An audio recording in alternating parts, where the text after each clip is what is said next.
If you're like me, you probably listen to lots of music. Music in the car, music during dinner, music when you're washing the dishes.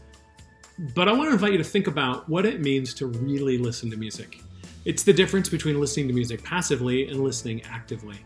Now, there's nothing wrong with listening passively. Just taking it all in and letting it wash over you is great. But there are different rewards in active listening. Active listening can lead to discovery and excitement and a more intense love for our favorite music. And it can also let us start to understand and even love music that we didn't quite get at first.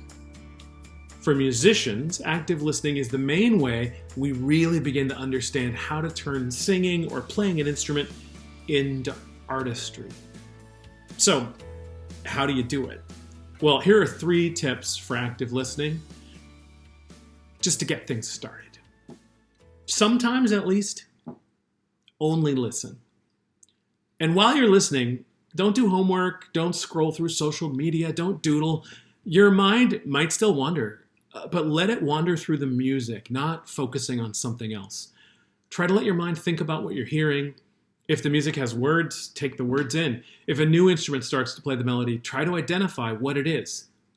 Some people find closing their eyes helpful, but other people get sleepy if they do that. And if you get sleepy, I guess that's okay too. Next, while you're listening, remember and focus on a musical theme. The easiest way to do this is to pick something from the first 30 seconds of any song or piece of music and kind of memorize it. Then follow how that musical character appears or reappears later in the music. That musical idea is almost always going to come back, and often it'll be transformed in interesting ways. Here's one example.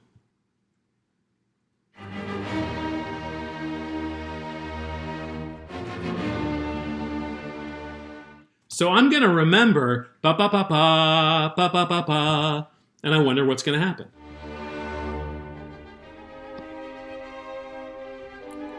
In this case, I'm hearing that ba ba ba ba ba ba ba ba ba ba ba ba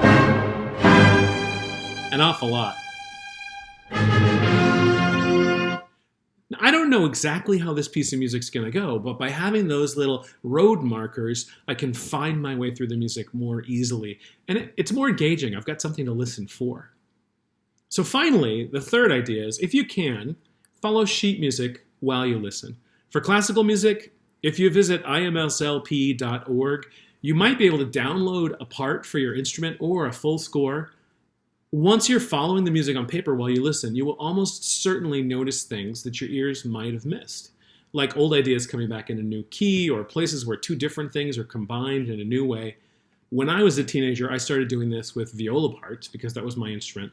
And then later, I more often started to follow full scores, which is what I sometimes do today. Most importantly, you don't always have to listen actively. It's still just fine to put any music on in the background and enjoy it while you live your life. But in my experience, spending more time listening actively will make you love your favorite music even more, and it'll open your ears to a wider variety of music that you might not have explored before. Give it a try, and let me know what you think.